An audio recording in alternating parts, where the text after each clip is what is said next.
Bonsoir à toutes et tous. Quand les femmes apprennent confiance en soi et techniques d'autodéfense en cas d'agression, contenu du programme Empower Her de l'Institut national de la femme pour les 16 jours d'activisme contre les violences basées sur le genre. L'initiative portée par le PNUD et d'autres partenaires a démarré hier à Cotonou. Atropo communie avec les artisans des résultats scolaires sans cesse croissants de Cotonou aux examens nationaux, les enseignants du programme des travaux dirigés offerts aux candidats ont partagé des moments de réjouissance avec le maire et son conseil municipal hier, instant bilan aussi des 4 ans d'investissement pour l'avenir des enfants de la ville. Les Béninois férus du cuiron mobilisés autour de Canal+ Bénin au centre EYA à Cotonou. Hier, pendant le match des Guépards, le groupe a réuni plusieurs supporters de l'équipe nationale entrés en lice à la CAN Maroc 2025 ce mardi face à la République démocratique du Congo par une défaite 1-0. L'Institut national de la femme outille les femmes à l'autodéfense face aux agressions et violences. C'est un atelier dénommé Self-Défense du programme Empower Her dans le cadre de la campagne des 16 jours d'activisme contre les violences basées sur le genre. Le programme qui referme cette campagne donne aux filles et aux femmes des pratiques et techniques clés de confiance en soi. Le lancement de l'activité à Cotonou avec Florence Bossa et Henri Ganti. Et je dégage, j'assomme. Quelques démonstrations de techniques physiques et pratiques de l'autodéfense en cas d'agression ou de violence. J'ai mon code que je peux envoyer là, en fonction de qui j'ai comme agresseur. Si un agresseur est plus élancé que moi en taille, envoyer mon code n'est pas évident. Donc je fais mon point, je lui envoie dans les codes. C'est le programme Empower Her de l'Institut national de la femme. Il est initié pour autonomiser physiquement une 50aine de jeunes filles et femmes afin qu'elles se sentent en sécurité, confiantes, maîtresses de leur corps et leur espace. La self-défense n'est pas seulement une série de techniques physiques. Elle est avant tout un état d'esprit. Elle est l'expression de la confiance en soi, de la conscience de sa valeur et de la capacité à dire non, à se protéger et à se relever. Un tel exercice n'est pas inutile. Ce n'est pas contre les hommes, mais peut-être qu'un jour, on peut avoir besoin de caler une gifle qui peut vous emporter. La self-défense est soutenue par le Fonds des Nations Unies pour la population UNFPA et le Programme des Nations Unies pour le développement PNUD. Tous réitèrent leur engagement de continuer à œuvrer aux côtés de l'Institut national de la femme pour une lutte plus efficace contre les violences basées sur le genre au Bénin. Le programme a démontré toute sa pertinence en contribuant à renforcer la sécurité personnelle, l'estime de soi et la capacité d'affirmation des femmes. À travers cette initiative, le PNUD réaffirme notre engagement aux côtés du gouvernement pour prévenir les violences, protéger les survivants. Cette activité marque la clôture de l'édition 2025 de la campagne des 16 jours d'activisme contre les VBG. Au cours de cette période, des voix se sont levées à travers plusieurs actions pour dire non aux violences faites aux filles et aux femmes. Mais la lutte contre les violences basées sur le genre se poursuit bien au-delà des 16 jours, selon la secrétaire exécutive de l'Institut national de la femme. Les populations de Cotonou et Abomey-Calavi apprécient le dernier message sur l'état de la nation de Patrice Talon au micro de Canal 3 Bénin. C'était hier, quelques heures après le discours devant la représentation nationale. Dire que tout n'est pas parfait est un symbole d'humilité, selon ces Béninois interrogés. On sent de l'espoir dans la personne du chef de l'État par rapport à l'avenir de ce pays. On sent également beaucoup de fierté.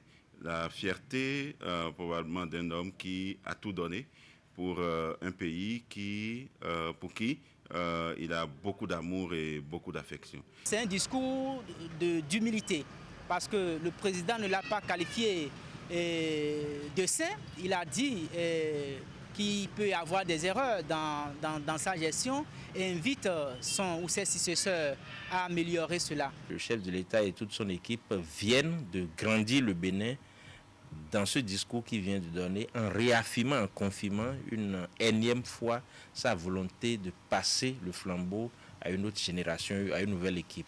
Ça, pour nous, c'est le point le plus fort que nous en tirons au-delà des émotions, de la charge émotionnelle qui se dégage de ce discours. Maintenant, il faut quand même dire que dans le fond, plusieurs questions, d'accord, sur les questions démocratiques et des libertés publiques font encore l'objet de critiques et de controverses, et qu'il quand même s'est reconnu à travers ce discours qu'il a fait. Et on peut quand même, d'accord, tous constater qu'effectivement, il y a eu un travail qui a été abattu. Depuis quand même 2016 jusqu'à présent, on a quand même constaté un développement dynamique. Parce qu'aujourd'hui, vous le constatez, ces réformes sont matérialisées, ça se voit à l'œil, et à moins que vous avez décidé de ne pas le voir. Il saute à l'œil aujourd'hui quand même qu'un travail a été fait dans tous les secteurs. Mais ce qui a retenu notre attention encore dans ce discours, c'est l'humilité du chef de l'État à noter que même si beaucoup d'efforts a été fait, il y a beaucoup d'aspects qui restent à améliorer, à parfaire. Un homme ne peut pas tout faire, mais on ne peut que prétendre à la perfection. Et dans ce cas d'espèce, le président, quand même, au bout de ces 10 ans, a majoritairement atteint tous ses objectifs. Et on sent que même si l'homme reconnaît qu'il n'a pas pu tout faire, il est conscient quand même qu'il a remis le Bénin en marche, il a remis le Bénin sur une voie de fierté aujourd'hui. La municipalité de Cotonou témoigne sa gratitude à ses partenaires enseignants du programme scolaire des travaux dirigés gratuits. Le maire a tenu dans ce sens une rencontre conviviale avec ses acteurs prépondérants des résultats scolaires des écoliers et élèves de la ville pendant les 4 années d'expérimentation de cette initiative. Des membres du gouvernement étaient à cet événement au cours duquel les perspectives de la municipalité pour ce projet ont aussi été présentées. Hugues Vignibé, Simon Roulonou. Des apprenants plus aguerris, des résultats scolaires améliorés, des modules de salles de classe, des latrines construites et des tables bancs à foison. Grâce à son programme de travaux dirigés gratuits, Luc Setondy Atropo et son conseil ont redonné en 4 ans un nouveau visage au secteur éducatif à Cotonou. Et cette soirée est dédiée à la célébration de la cheville ouvrière de cette réussite, les enseignants. Dans le système éducatif, c'est le capital humain, le développement du capital humain. Et sans ça, il n'y a pas de Bénin qui peut être, la relève de demain qui peut être assurée. Si les résultats du programme sont tangibles, il a fallu une détermination sans faille de la mairie. On a cité, il faut faire le tout, il faut faire les études, ça nous a pris beaucoup de temps. Il y a eu un moment où on a failli se décourager. Et puisque ça m'a emmené à la mairie, j'ai dû demander à l'administration de l'État à qui j'ai expliqué la situation de l'école à Cotonou et à qui j'ai demandé que nous puissions avoir le soutien du gouvernement. Et ce soutien, nous l'avons eu, le Conseil des ministres a délibéré. Un appui gouvernemental matérialisé par l'implication du ministère du Cadre de vie à travers l'Agence pour la construction des infrastructures du secteur de l'éducation. Aujourd'hui, il sort, il lève la tête. Quand on parle du Bénin, tout le monde veut voir où sont les Béninois. C'est ça ce qui se construit. Et je crois que c'est pour renforcer tout ça que Cotonou, qui est la vitrine, a pris ce pas-là de mettre à la disposition des enseignants et des apprenants des cadres de travail qui sont à la hauteur de ce que fait le gouvernement au niveau national. Fort du chemin déjà parcouru, l'édile de Cotonou fait de grandes annonces. À partir de maintenant, pour les 9 mois à venir, nous allons investir 12 milliards. Et ce n'est qu'une première phase pour la construction de l'école. À cette promesse s'ajoute la distribution imminente de 10 900 tables bancs. Lancée en 2020, les TD gratuits de la mairie de Cotonou se déroulent dans les mois d'avril, mai et juin. À Goué, dans la commune de Grand Popo, la chef d'arrondissement ferme la porte à un autre mandat à la tête de la localité. Rosine Chantal Romao décide de ne pas briguer un nouveau mandat. L'annonce a été faite ce week-end au détour d'une séance de reddition de comptes, séance qu'elle a animée en présence de ses administrés, séance au cours de laquelle elle a aussi fait le bilan des 5 années passées à la tête de l'arrondissement d'Agoué. On va faire le point avec Narcisse Alossé et Florent Do. En fin de mandat, la tête de l'arrondissement d'Agoué, Rosine Chantal Romao rend compte de sa gestion à ses administrés. C'est important pour la population de savoir que, en tant que délégué, je dois restituer. Restituer, l'instant d'une matinée, elle a fait le point domaine par domaine des actes posés au cours de ce mandat finissant pour le développement d'Agoué. Exemple du secteur de l'éducation où elle initie les apprenants les plus brillants à l'informatique. Aujourd'hui, les salles de classe doivent être digitalisées. L'enfant ne doit pas sortir avant de dire « je connais l'informatique ». Non, c'est à l'école que l'informatique commence. Sur le plan de la sécurité communautaire, elle dit avoir relevé un certain nombre de défis en organisant surtout des groupes de jeunes gens pour épauler les forces de l'ordre dans leurs fonctions. De même, l'éclairage public qui était limité dans plusieurs zones relève désormais d'un souvenir lointain. Aujourd'hui, avec le projet qui est là, nous sommes éclairés à 100% sur le territoire de Agoué. À 100%, dans toutes les ruelles, nous sommes éclairés. De la mobilisation des ressources propres à l'effervescence retrouvée autour de la culture et des arts, en passant par l'implication des populations dans les actions de salubrité et une batterie d'actions menées pour l'autonomisation des femmes, ces administrés sont tombés sous le charme de son bilan. Je suis très satisfait de son bilan. C'est une brave femme qui, spécialement nous les artistes de la commune de Grand Popo, elle nous a soutenus, elle nous a conseillé sur plusieurs plans. Seulement, cette séance de reddition de comptes a pris des allures d'une cérémonie d'adieu. La présidente du conseil d'arrondissement dit qu'elle ne briguera pas un autre mandat à la tête de l'arrondissement. Je suis d'un parti politique. J'ai fait ce que le parti m'a demandé. Ils m'ont donné le pouvoir de briguer 5 ans. Il est temps que quelqu'un d'autre prenne le règne. Ce n'est pas un adieu pour Agoué, mais je vais toujours continuer à déployer mon potentiel. Parce que ce potentiel peut-être est pour ailleurs ou toujours pour Agoué, parce que Agoué en a besoin. Agoué en a surtout besoin pour faire face aux défis de développement. Arrondissement le plus peuplé de la commune de Grand Popo, cette localité du Bénin est frontalière avec le Togo. La direction départementale du tourisme, de la culture et des arts de l'Atacoradonga met en avant l'excellence en milieu scolaire. Elle a organisé une sortie découverte à caractère touristique visant à récompenser les efforts des meilleurs écoliers de la Donga. Abdou Sahabi Idrissou y était. C'est une sortie immersive pour découvrir les merveilles de la nature, les sites touristiques et historiques. Les meilleurs écoliers au CEP 2025 sont conduits dans cette forêt sacrée de Kikélé pour la contempler. J'ai aimé comment ça s'est passé parce qu'on a fait des découvertes. On a visité la forêt sacrée de Kikélé de la commune de Basila. Nous avons vu des singes alpha de couleur blanc-noir. On a aussi vu des tortues, un serpent vert et des mille-pattes aussi. J'ai apprécié beaucoup et lorsqu'on est parti à la forêt sacrée de Kikélé à Basila, ce moment a été un moment de distraction et de découverte. La direction départementale du tourisme, de la culture et des arts de l'Atakora et de la Donga porte le leadership de cette initiative qui revêt un double enjeu. D'abord, il y a la promotion de l'excellence. Vous n'êtes pas sans savoir que le président de la République met un accent sur l'excellence. Donc, la meilleure manière de faire la promotion de l'excellence, c'est déjà de reconnaître l'effort des enfants dès le bas âge.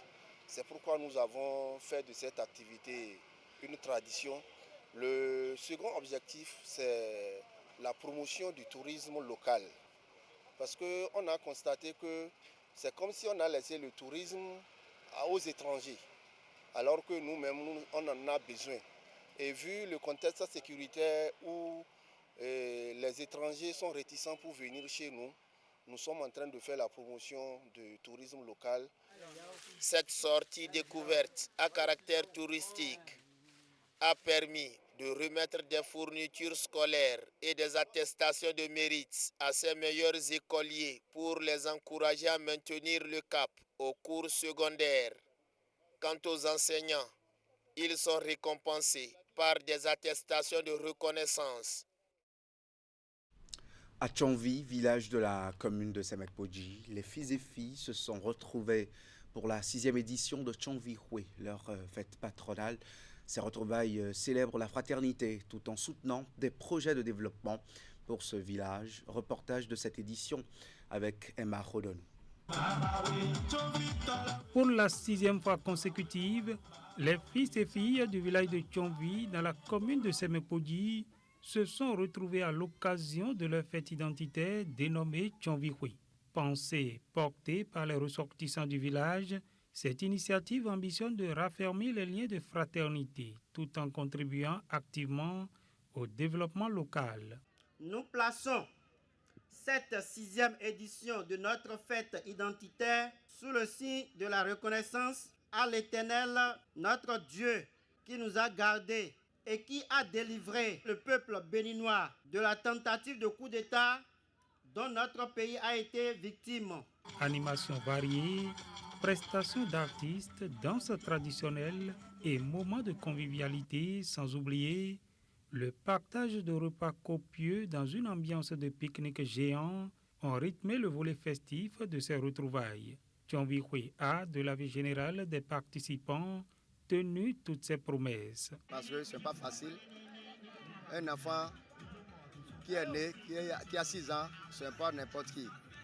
Moi, je viens à respecter, à saluer la population de Tchonvi et saluer la population de Gefa, Ekpe, pour leur soutien par rapport à la fête de Tchonvi Houé. Je rends grâce à Dieu. Et cette fête que nous avons organisée, c'est pour le développement de notre village. C'est après cette fête que les gens ont connu une fois encore le village qu'on appelle Tchonvi. Parce qu'entre-temps, pour indiquer Tchonvi, il faut préciser le village qui est à côté d'Ekpe. Mais aujourd'hui, sans avoir précisé Ekpe, quand tu parles de Tchonvi, je pense que c'est tout le monde qui connaît. Qui dit Tchonvi, dit Jefa, nous sommes des frères. Donc, c'est des impressions de joie, de satisfaction. Je l'ai exprimé à ces amis de Tchonvi. Ce n'est que dans la persévérance qu'ensemble nous allons arriver à amorcer le développement de notre contrée.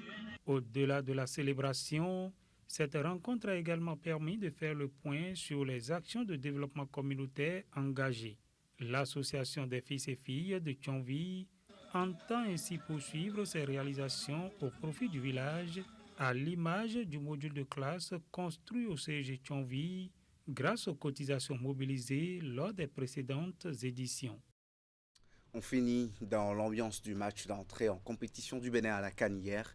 Le centre EYA de Cotonou a accueilli plusieurs supporters engagés pendant toute la confrontation. La défaite des Guépards devant les Léopards de la République démocratique du Congo n'a pas émoussé l'ardeur de ces soutiens du 11 national réunis par Canal+ Bénin pour une partie de projection. Revivons cette fièvre avec nos reporters sur place. Le duel Guépard du Bénin Léopard du Congo a tenu en haleine 90 minutes durant les fans et supporters des Guépards restés au pays. Ici à l'espace EYA à Kpakpa, l'engouement était au comble avec les fans réunis par Canal+.